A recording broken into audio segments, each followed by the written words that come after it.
Hey there, and welcome to this week's edition of The Wrap.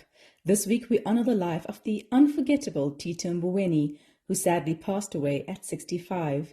Known for keeping Mzansi's economy on track and attempting to cook, remember those questionable fish dishes, Tito will be missed. Meanwhile, Gauteng might be running dry faster than Tito's Twitter recipes, thanks to leaking reservoirs, and the Competition Commission is turning up the heat on rising food prices. But it's not all doom and gloom.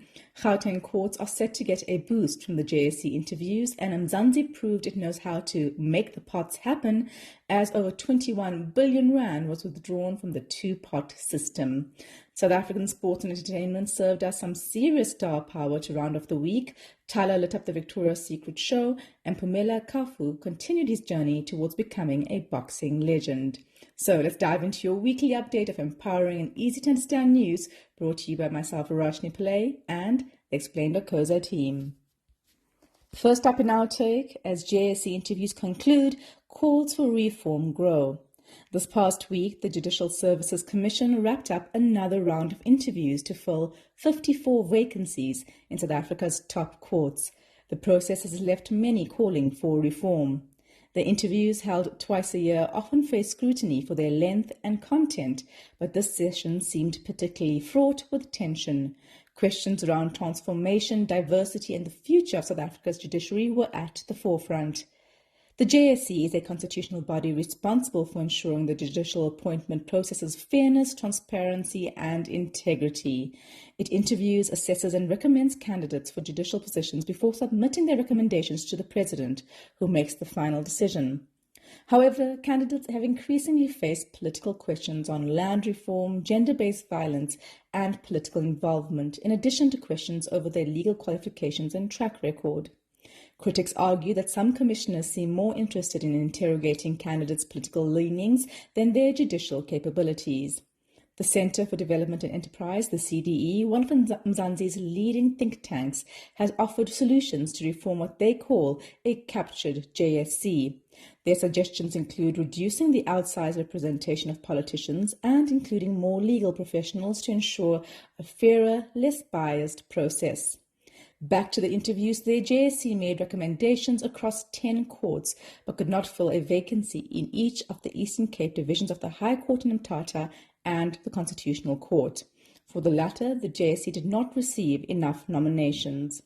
It is now up to President Cyril Ramaphosa to appoint the recommended candidates. Filling these vacancies, particularly in Gauteng, has become urgent as a judicial shortage is severely hampering justice delivery to the public. Alison Tilly, coordinator at Judges Matters, says that civil trial dates are now being pushed back to 2029, and if your trial runs longer than 5 days, you won't get a hearing before 2025. Thankfully, these JSC interviews, while flawed and in need of reform, have started the process of filling those vacancies. Here's to our courts running smoothly. Moving on to your big story, on Saturday, Tito Mboweni, one of South Africa's most influential leaders, passed away at the age of 65. Here's a closer look at the man who balanced leading South Africa's economy with a surprising amount of humour and a few questionable stews. As the country's first Black Reserve Bank governor in 1999, he transformed South Africa's financial landscape, growing foreign reserves from around 177 billion rand to nearly 709 billion. His steady hand kept the country stable through challenging times. Mboweni's tenure as finance minister from 2018 to 2021 saw him championing fiscal discipline and tackling corruption head-on. Unafraid of tough decisions, he often clashed with political elites, but his focus was always on long-term sustainability. Before all of this, he served as the post-apartheid Labour Minister, skillfully balancing workers' rights with economic growth. He was also a Pan-African visionary, advocating for a strong African Union and encouraging the diaspora to invest in the continent's future. Known for his bluntness on corruption, Tito was a rare politician who demanded accountability at every level.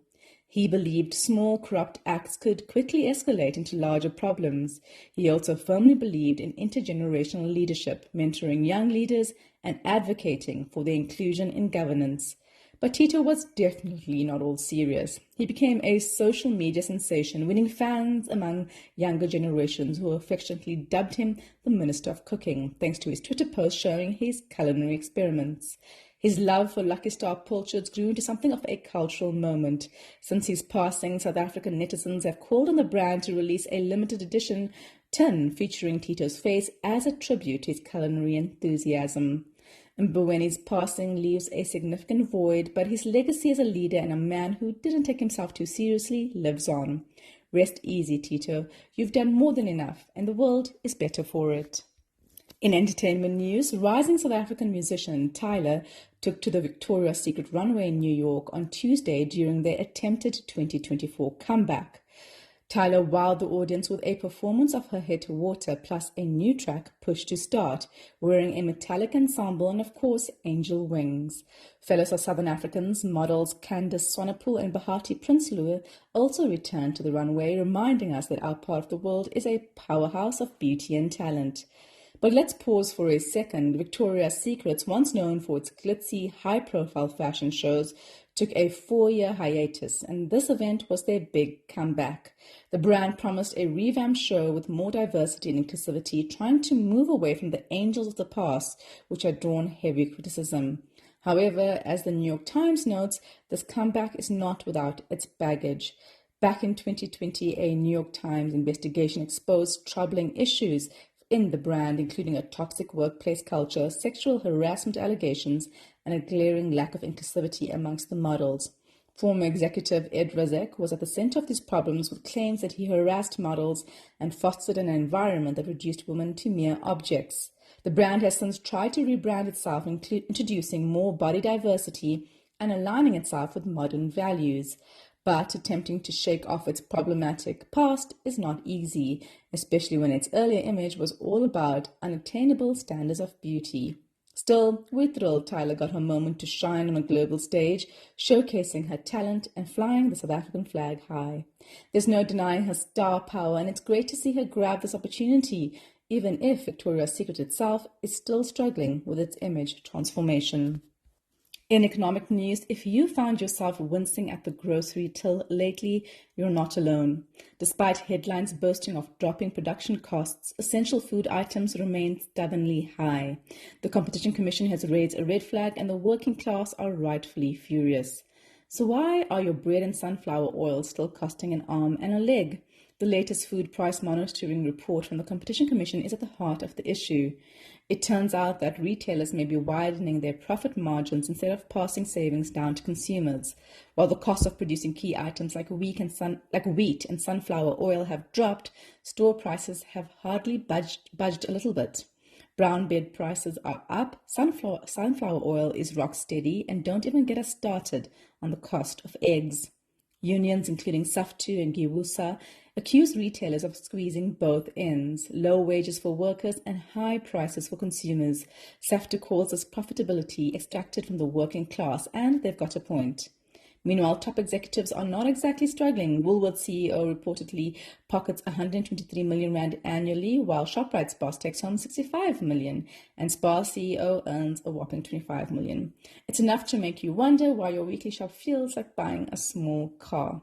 The good news, the Competition Commission says a strengthening rand, lower fuel prices, and easing inflation should eventually lead to lower food prices. For now, the Competition Commission is keeping a close eye on the situation. It's not triggering any major investigations just yet, but as economist Kagiso Zwane from the Commission pointed out, that option does exist going forward if things don't start improving. So, the grocery giants have been put on notice. It's time they started passing down those savings. In international news, survivors of the atomic bomb have won the 2024 Nobel Peace Prize. Nearly 80 years ago, the world witnessed one of humanity's most horrifying moments, the bombing of Hiroshima and Nagasaki in Japan using nuclear weapons. The blast killed between 150,000 and 246,000 people, mostly civilians, and left a lasting scar on global history. Fast forward to 2024, and the Nobel Peace Prize has been awarded to a grassroots organization founded by survivors of those bombings who have dedicated their lives to ensuring nuclear weapons are never used again. The Peace Prize has historically been awarded to individuals or groups that have made strides in promoting peace. Past laureates include former South African Presidents Nelson Mandela and F.W. de Klerk, as well as Archbishop Tutu for their efforts in ending apartheid. This year's recognition could not have come at a better time, with nuclear threats growing, particularly with Russia's President Vladimir Putin making veiled nuclear threats since the invasion of Ukraine, and North Korea continuing its quest for nuclear superpower status. The Nobel Committee seems to be sending a strong message, noting, at this moment in human history, it's worth reminding ourselves what nuclear weapons are, the most destructive weapons the world has ever seen.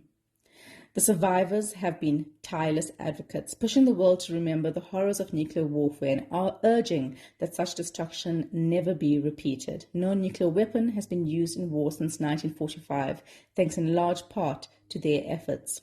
The organization's co-chair was surprised when they won the award. He was just 3 years old when the bombs were dropped. He drew a chilling parallel between the current conflict in Gaza and Japan's suffering 80 years ago.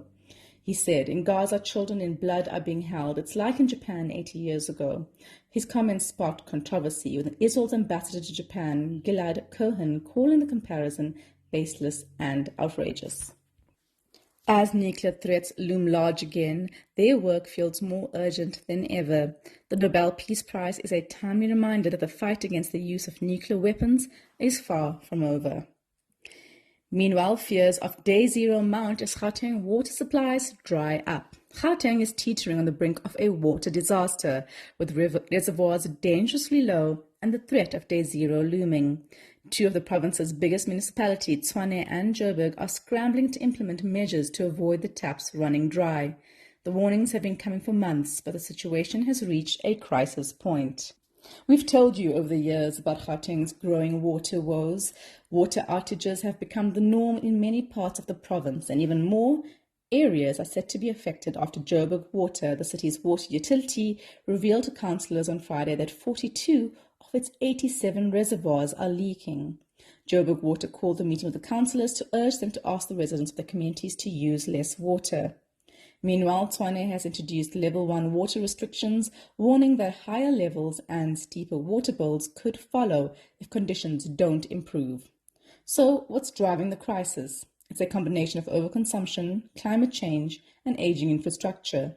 Johannesburg residents use 279 litres of water per person daily, 60% more than the global average. Meanwhile, outdated pipes leak around 40% of water, and El Nino-induced droughts have further reduced the supply. So what can be done to salvage the situation? Water experts like Aisha Lahar and Professor Anya du Plessis are urging innovative technology to detect leaks and improve infrastructure. Rand Water has urged municipalities to repair leaks, enforce bylaws, and address illegal connections. If you're a resident of Gauteng, consider being mindful of your water consumption. Rethink washing your car or watering your lawn. Fix or report leaks and follow your municipality's water restrictions. We should all participate in this fight to save water for future generations.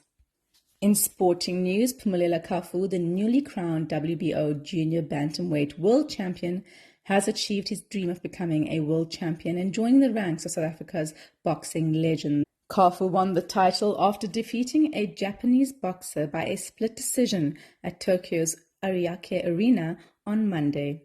In the fifth round, Cafu knocked Tanaka down, influencing two judges to score the fight in his favor. Cafu reflected on his win and said, "I'm really excited that I won. Coming to Japan, I knew it would not be easy taking the title away from the champion, but I knew I had what it takes. I'm glad I finally became the world champion." In his first fight outside of South Africa, Cafu demonstrated resilience, improving his record to 11 wins, including 8 knockouts and 3 draws. The 26-year-old from Duncan Village in East London also thanked Mzansi Mapetla, a highly respected trainer, for refining his skills.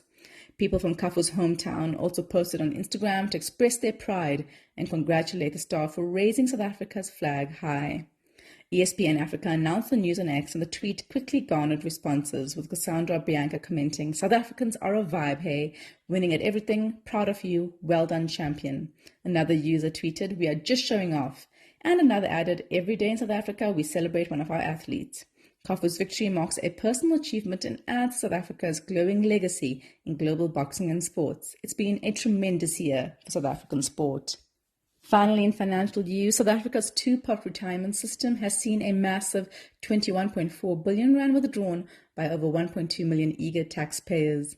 In case you've been living under a rock or simply avoiding your tax returns, no judgment, the two-pot system was introduced on the 1st of September. The goal? To ease financial pressure by allowing South Africans to access part of their retirement savings before they actually retire. 1/3 of your savings pot is now fair game if you need it, while the rest is tucked away for your golden years. But don't start planning that island getaway with your newfound cash just yet. SARS Commissioner Edward Kisvetter has quickly reminded us that things like outstanding tax debt or dodgy tax declarations could affect your payout. If you owe the taxman money, he'll take his cut before you see a cent. In fact, if you have an arrangement with SARS to settle your debt, they'll make sure that's deducted too. Remember that when you dip into your retirement pot, you're not just withdrawing free money. Depending on your income, SARS will take a chunk, anything from 18 to 45%. So while it may feel good to get that cash now, you'll share a good portion with Uncle SARS. Kisvetter also issued a stern warning to those trying to game the system. Over 200,000 South Africans have been caught understating their income to get a more favorable tax rate. SARS is watching and they're not amused. Kisvetter clarified that this behavior borders on criminality and penalties are coming for those who thought they could slip under the radar. In short, if you've been less than honest, expect a not-so-friendly letter from SARS soon. So where does this leave us? The two-pot system is a lifeline for many, but comes with strings attached. Tax implications, debt deductions, and possible penalties for dodgy tax declarations make it clear that this isn't just free money. But for those who need immediate financial relief, it's a game changer. That's it from us at The Wrap, an award-winning product of Explain.co.za. Simple news summaries for busy people. Remember to share the love. Tell your friends to sign up at explain.co.za/subscribe. Till next time, goodbye from the team.